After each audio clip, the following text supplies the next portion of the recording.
All right, thank you so much for joining me.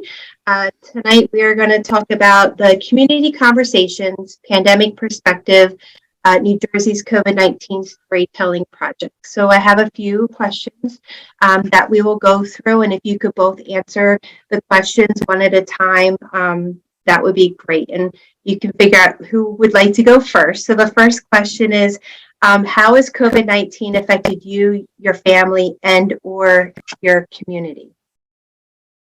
You want to start? Okay, so in my case, my husband lost his job due to the COVID-19 at the beginning of the pandemic, and it was very difficult to find a new job. So finally, last month, he got a new job, but it was difficult. But anyway, I'm grateful because it was not so terrible than many of the other people that we know. In terms of health, we feel very safe. We don't have COVID at the beginning of the pandemic, but I always was worried about the COVID because I listen there is many consequences. But finally I feel well. It was hard, but I feel well. My husband got COVID first and then me. We only follow the protocol that the CDC recommended, and I think it's good. Thank you. Yeah. For us,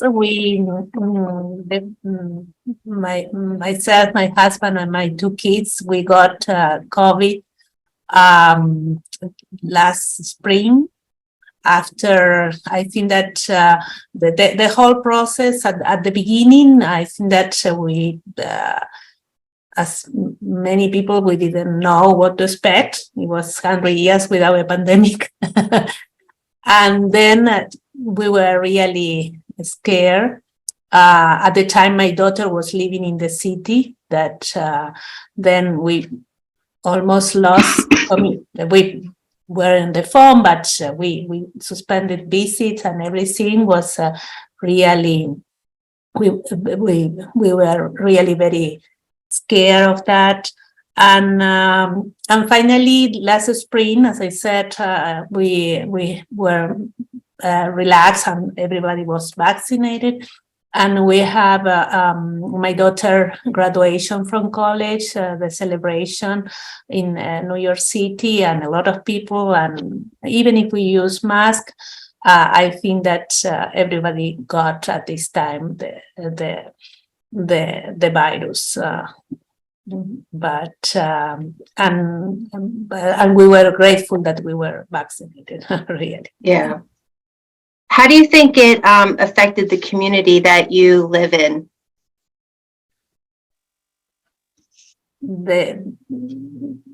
From our perspective, you know that we are in contact with particularly the Hispanic community, and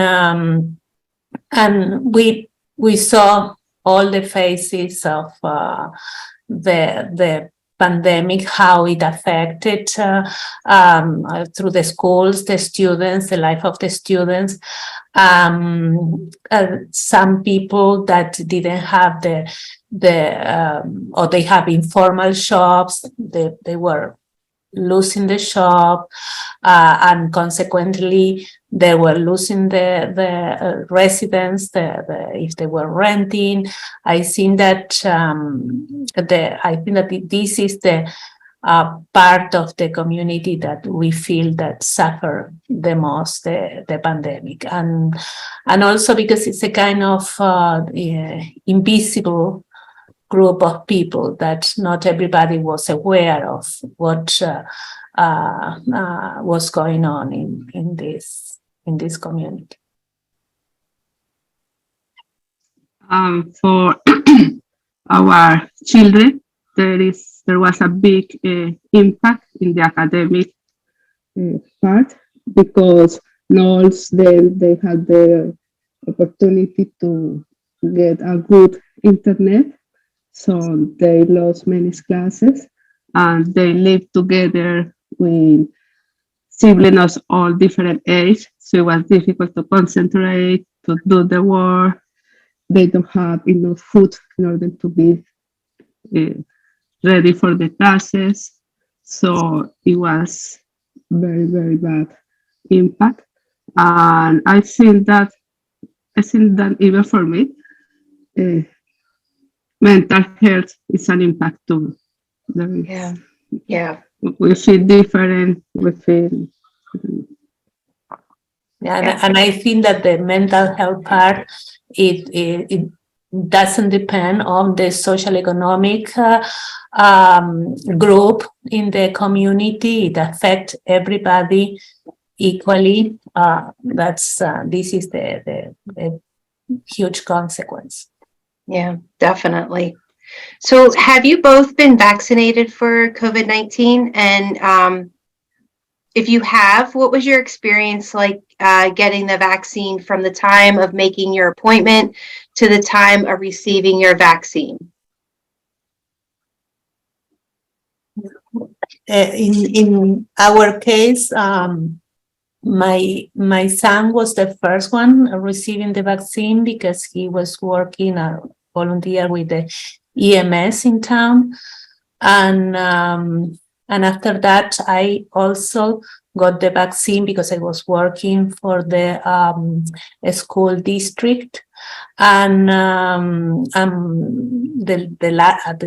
last round were my husband and my daughter, and we followed the rules for age and being first responders, and I think that it was for us was okay. We have we make our appointments, we get our first doses and the second doses without not too much waiting or just any inconvenience on that. Yeah. Teresa, were you vaccinated or not? No, we are vaccinated, but we have only 3 doses. We never get the 4 doses, but we are planning doing some time. So how was your experience getting from making the appointment to receiving the vaccine? I think it was easy. There was a lot of places that you can make the appointment, and even that it was not immediately, the time that you had to wait was reasonable. I don't have any problems. I don't feel bad. So for us, was very easy. Okay. Good. So who and where did you get the information about the COVID-19 vaccine, and was it a source that you trusted? So I get the information from the CDC, and we are involved in the medical environment. Then we get a lot of information from doctors or scientists, and these are the sources that we trust. And also I just download the application for the state of New Jersey about COVID, and I was checking and recommending people to use it. Okay. For me, CDC is my first source of information, but I like a lot of investigation in internet, and I'm subscribing one of the state place, so I get calls that remember that I had to get the vaccination, or that there is some place for tests, every different things. So are COVID vaccines available in your community at that time? And if not, what were some of the barriers and challenges to getting the vaccine, whether it was for you, your family, or even just the community itself? I think that particularly for, I don't know, our families, it was okay. As we said, it was not difficult to get the vaccination of information, but we know that there are members in the community that they didn't know, or we receive calls where it can be tested or how I can do it, and I think that in terms of the certain members of the community, is as I said before, no? They are members that they are kind of invisible, and then or they are difficult for them. I will say that people that they don't have or they cannot ask if they have a job, just to get a few hours to go to the vaccination, or they will sometimes ask for some documentation that people don't have, or there are language barriers, and I am not sure that all this was covered, at least at the beginning, and in terms of the information, that we are living in the future with a lot of technology, and they have the good and the bad.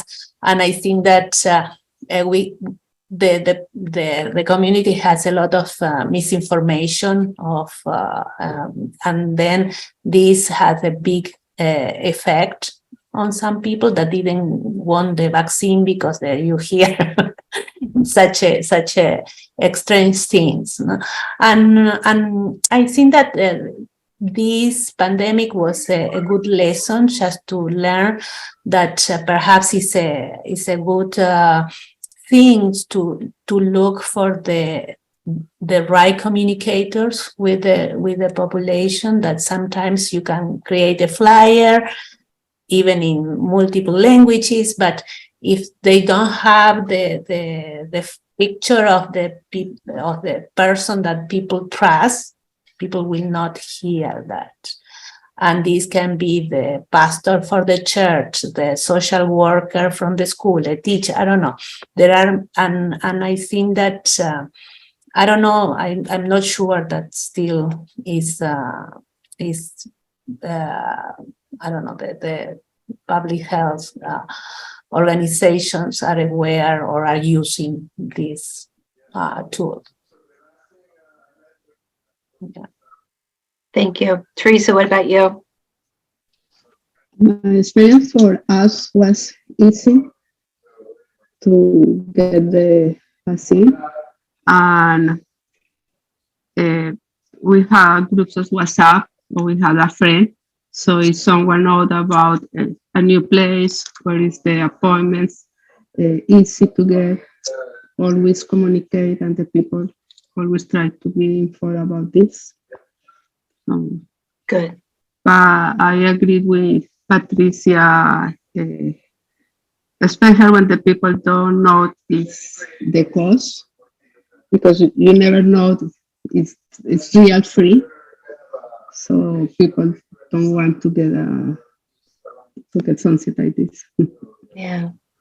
So, so how do you think that the state and the local organizations could contribute so more people have confidence in and access to the vaccine?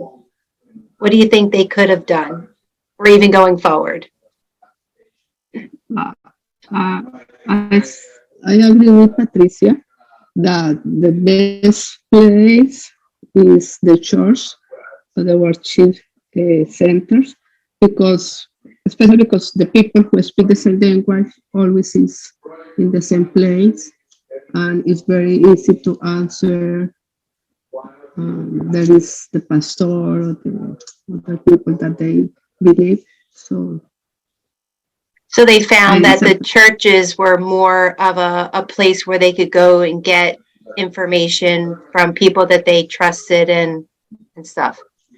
Yeah, especially because people love to go to the church.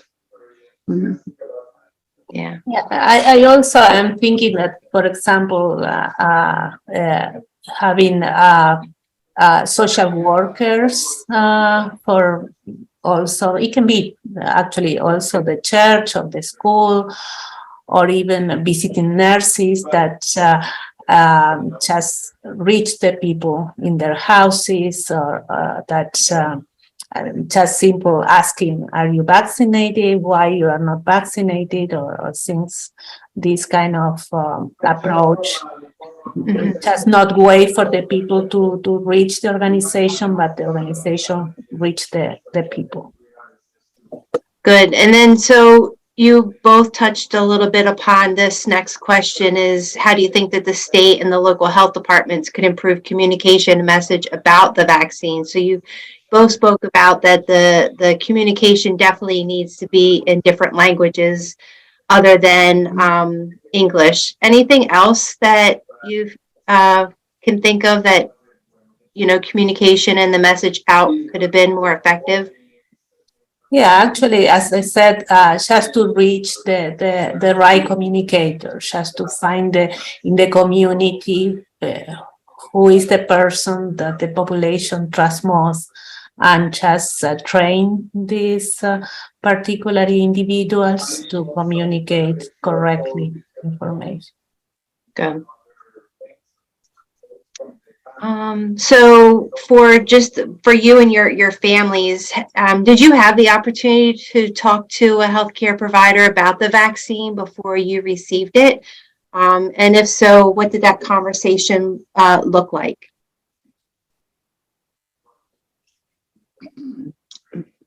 For me, because I really believe in vaccines, so I don't never ask about.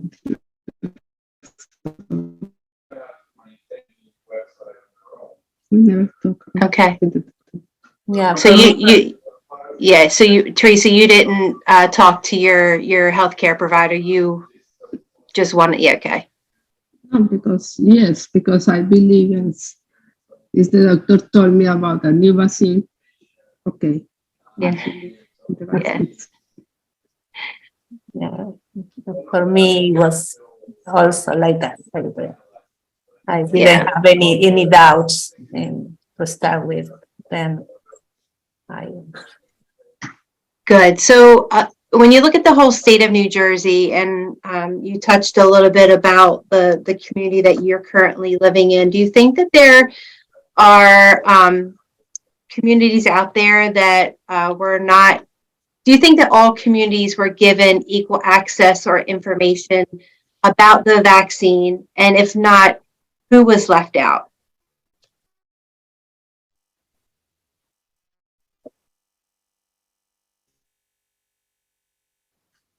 I think that I don't have too much knowledge about the outside Union County or our small community. And as I said at the beginning, that probably there was individuals that they didn't get access, or will said that no one realized that they didn't get the information, or they were not vaccinated or tested, just because there are in some way some special barriers that didn't allow these people, or no one thought about these barriers.